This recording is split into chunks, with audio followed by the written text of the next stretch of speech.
Vamos lá, relato de hoje, Mistério em 1942. Vamos lá. Olá, Ana, como está? Envie este relato que aconteceu com meu avô no ano de 1942, quando ele tinha ainda 17 anos. Todos os nomes estão trocados. Obrigada. Antes de iniciar o relato, eu quero dizer que, apesar de ter crescido em uma cidade pequena do interior de São Paulo, eu me tornei um acadêmico e há muitos anos eu vivo em uma capital. Trago nas minhas raízes essas histórias, contadas principalmente pela minha avó, mas que com o passar dos anos e com o amadurecimento, sempre julguei tais histórias como um misto de uma religiosidade que misturava o catolicismo com influências espiritualistas e sincréticas, muitas crendices e superstições e falta de conhecimento que pudessem explicar alguns fenômenos, muitas vezes até naturais ou psicológicos. Por outro lado, já passei por algumas situações em que até hoje eu me pergunto ao certo o que aconteceu. Hoje acredito que exista um mundo espiritual. A nossa consciência permanece viva, mesmo quando o corpo morre. Hoje respeito este espaço. A linha que divide as nossas percepções Hoje respeito esse espaço, a linha que divide nossas percepções e tive a oportunidade de resgatar a minha fé. Acredito também que ninguém é 100% bom ou 100% ruim. Temos essas duas forças dentro de nós e temos a escolha de saber qual força usar e quando. Pensando no mundo espiritual como um desdobramento deste ou vice-versa, acredito que há espíritos, entidades ou qualquer outro ser que queiramos chamar que tem a capacidade de nos fazer bem, ajudando e nos confortando em um momento difícil. Por exemplo, deixa eu só ver, eu acho que é um moço que nos conta. Eu fiquei na dúvida se era um moço ou uma moça, mas eu acho que é um moço. Voltando aqui, ó. Então, acredito... Certo? O som? Achei que eu tava escutando tipo um ASMR passando aqui, mas não era. Então, acredito que há espíritos, entidades ou qualquer outro ser que queiramos chamar que tenha capacidade de nos fazer bem, ajudando e nos confortando em um momento difícil, por exemplo. E acredito também que existem tais seres que nos prejudicam, se alimentando de nossos vícios para poder sugar um pouco da nossa energia, uma vez que já não possuem mais seus corpos densos, físicos. Em suma, da mesma forma como os vivos podem ser bons e maus, os mortos também podem. Meus bisavós vieram da Itália, região de Vêneto, e chegaram ao Brasil por volta de 1920, procurando melhores condições de vida, uma vez que ainda sofriam com os efeitos da Primeira Guerra. Chegando aqui no Brasil, continuaram com a tradição de comércio que tinham lá na Itália e se estabeleceram parte no Paraná e em São Paulo. Parte no Paraná e parte em São Paulo. A família do meu avô se estabeleceu em uma pequena cidade do interior de São Paulo, próximo à capital, e tinham uma venda onde comercializavam todo tipo de produto. Nessa época, a cidade era mais como um pequeno assentamento de pessoas. Era uma vila pequena, cercada de fazendas e propriedades rurais. O centro era composto por uma rua que dava acesso à via principal, igreja, alguns prédios públicos e os casarões dos cafeicultores e cerealistas do feijão. A venda dos meus bisavós ficava no centro, no final da rua, e a casa onde viviam era em uma chácara, a uns 15 minutos a cavalo dali. No limite dessa chácara ficava a propriedade de um grande fazendeiro. E descendo pelas plantações desse fazendeiro, havia, no final do cercado, um pedaço de mata que escondia um rio. A partir do cercado dessa fazenda, a área de mata era bem fechada e o rio era profundo e servia como local de pesca. Os animais também eram abundantes e algumas pessoas da região costumavam caçá-los. Um deles era o meu avô. Em 1942, o meu avô contava com 17 anos e costumava pescar nesse rio e caçar com seus amigos. Em certa ocasião, o meu avô e o seu melhor amigo, Firmino, combinaram de caçar à noite, após o trabalho. Firmino trabalhava em uma fazenda próxima, que também fazia fronteira com essa mata, mas era um pasto de criação de gado. Ele era responsável por levar os animais para pastar e para beber água, em uma espécie de açude que foi feito do outro lado da propriedade, muito próximo do rio. Eles já estavam acostumados a entrar na mata para caçar, e era a terceira vez que iam juntos para caçar à noite.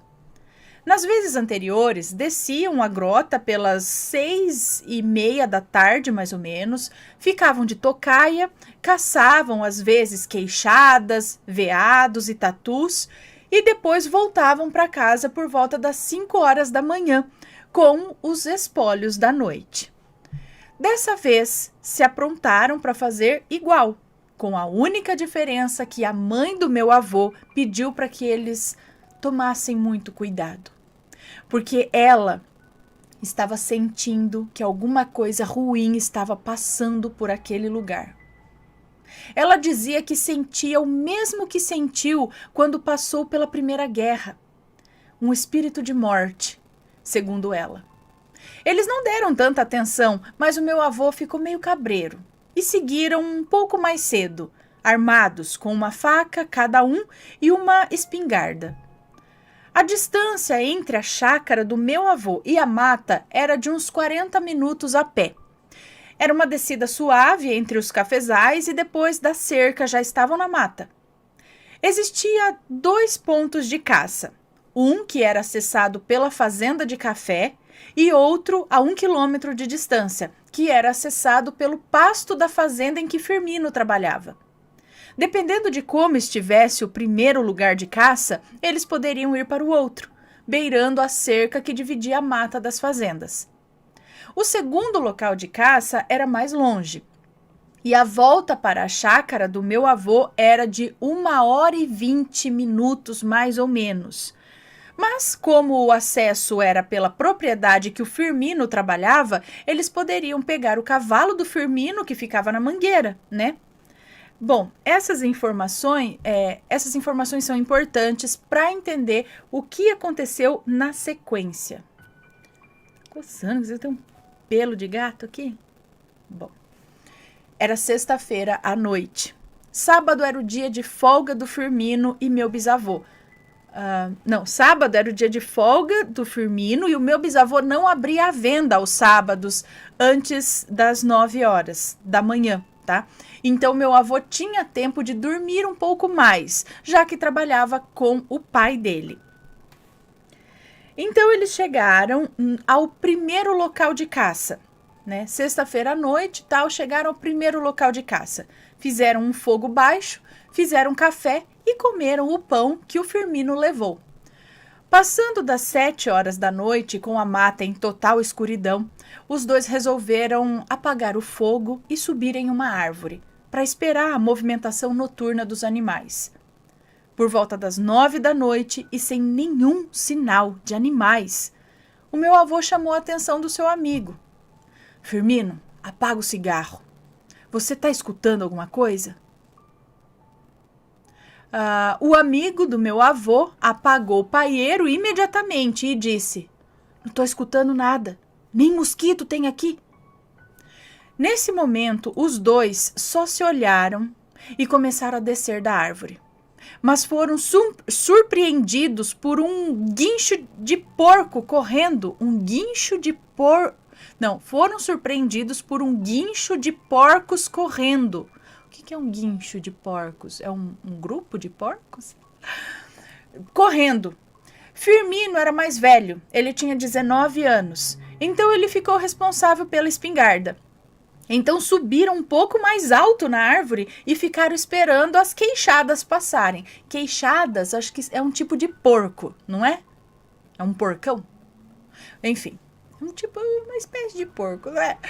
Bom, o barulho continuou como se estivessem fugindo de algo, como se os bichos estivessem fugindo de algo.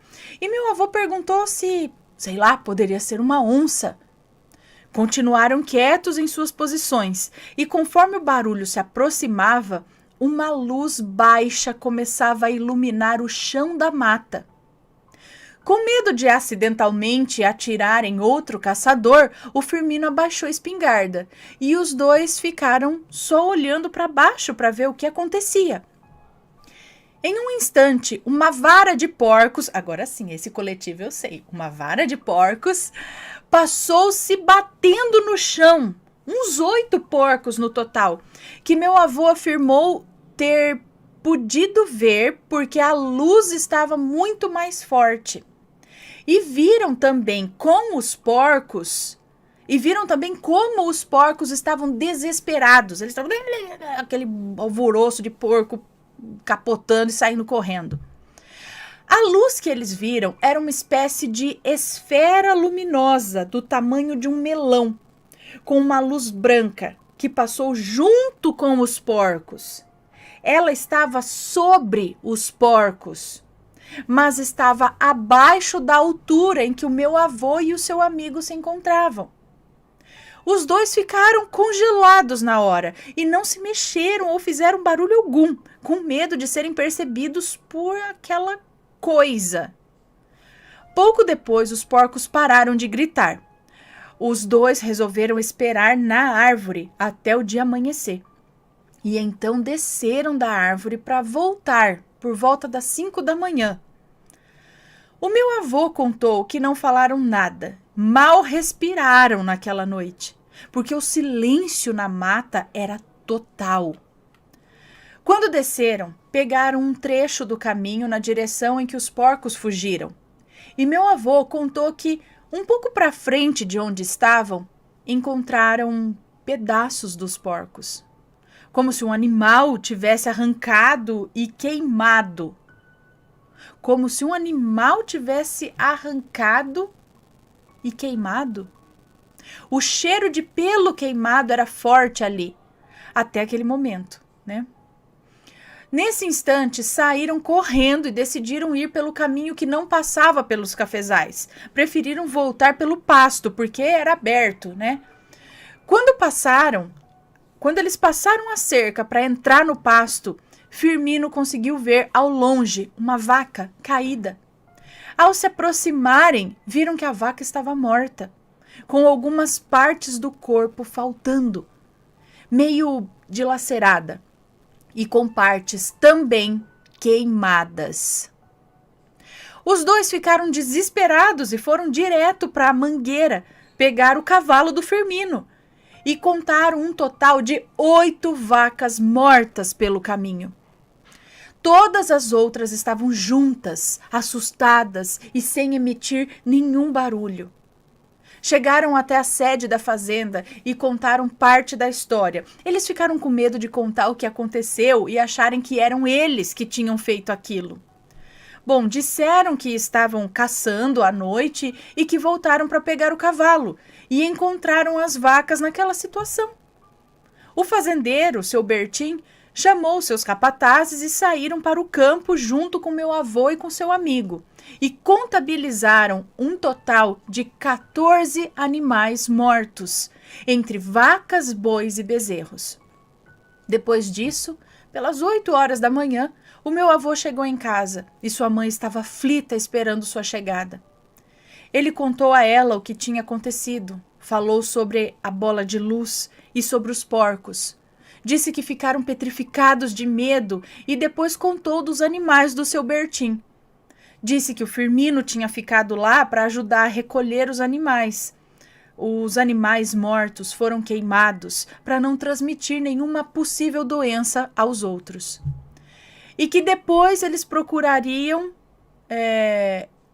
qual animal tinha feito aquilo, né? Que animal que teria feito aquilo? Bom, tomou um banho e foi até a venda onde o seu pai estava limpando e contou o que aconteceu a ele também. Como o lugar era muito pequeno, Antes do meio-dia, todo mundo já estava sabendo o que tinha acontecido. E um policial foi até a venda para perguntar ao meu avô o que tinha acontecido. O policial perguntou por que eles não caçaram nada naquela noite, sendo que encontraram 6 queixadas mortas na mata, perto de onde eles passaram a noite. Ao que o meu avô respondeu que eles ouviram os animais passarem correndo, mas que logo tudo ficou silencioso. Nesse momento, mesmo durante o dia, não se ouvia nenhum som, nem de insetos, nem de pássaros. O policial concordou e foi embora. Meu bisavô, que já sabia a história completa, resolveu fechar a venda mais cedo naquele dia e não voltou do almoço. Eles tinham um cachorro que sempre acompanhava o meu bisavô da chácara até a venda, mas naquela manhã o cachorro ficou encolhido, perto do fogão a lenha. Quando os dois chegaram em casa, a minha bisavó disse que as galinhas não tinham saído do galinheiro, que tinham parado desde a noite anterior de botar ovos e não queriam nem mais comer. Os cavalos e os cães também estavam em silêncio e com muito medo. Esse silêncio e comportamento dos animais durou uma semana inteira. No domingo, o padre da paróquia realizou a bênção dos animais e rezou para que... Rabinho. No domingo, o padre da paróquia realizou a bênção aos animais e rezou para que o que quer que tivesse acontecido ali não se repetisse.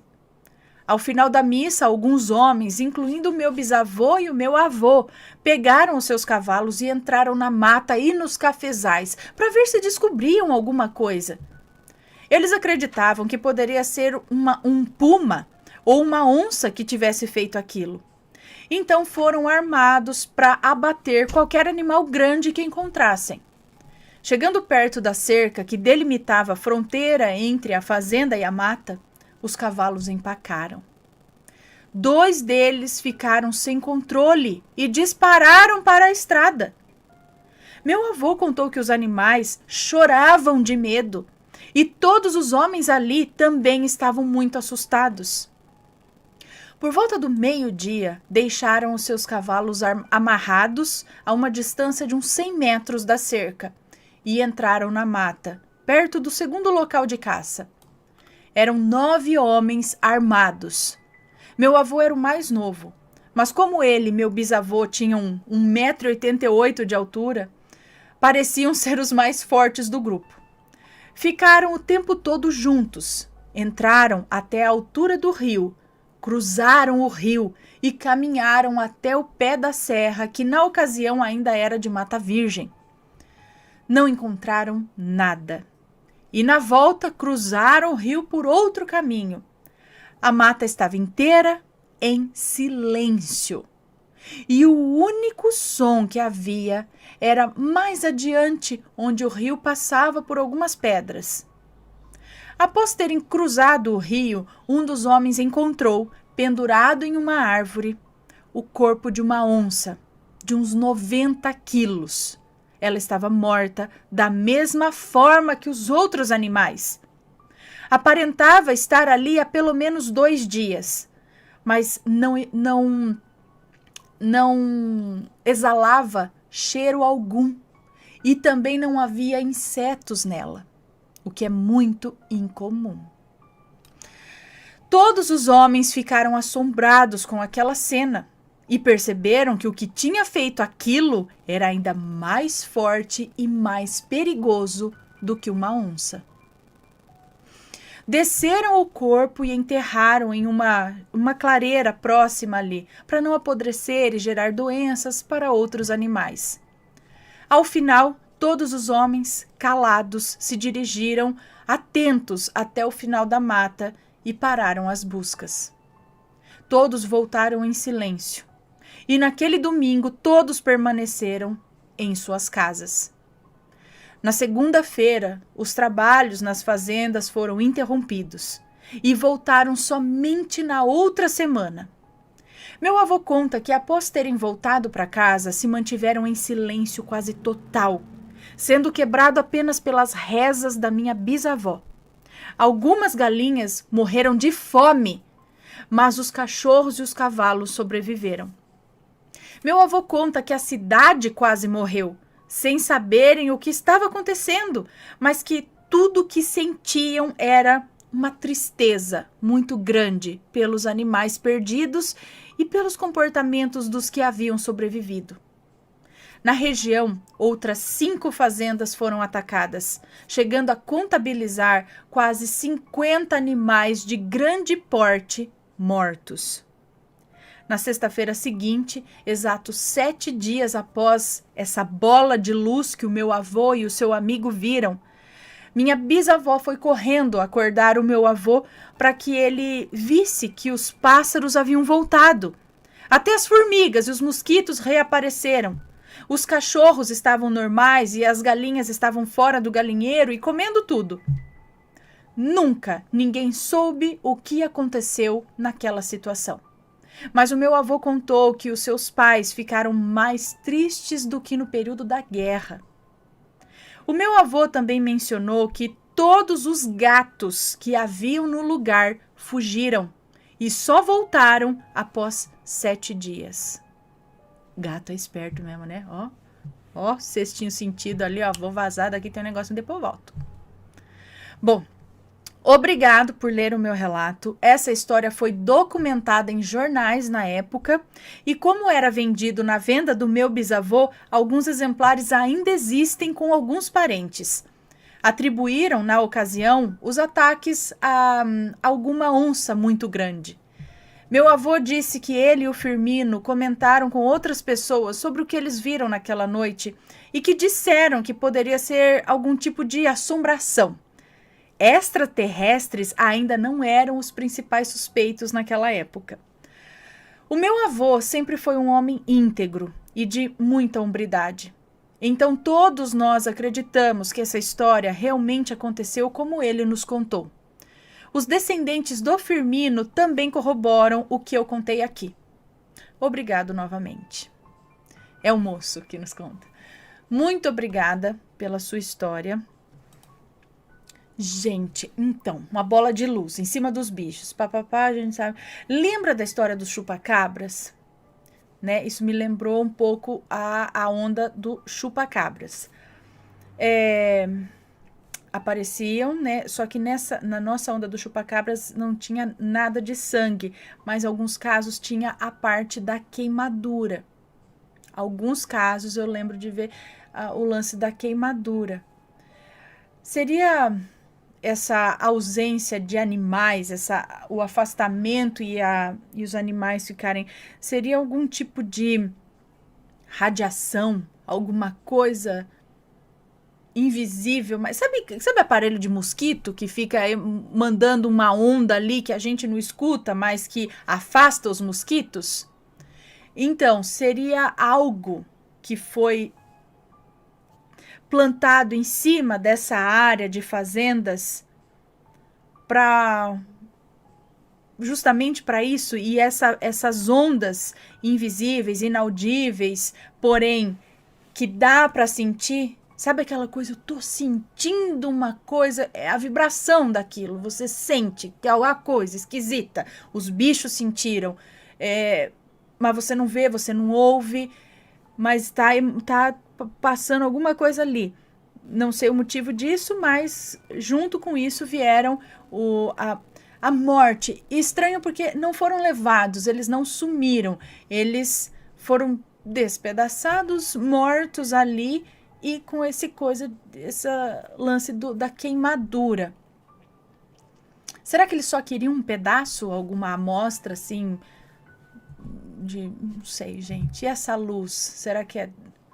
Não sei. No momento não me vem alguma...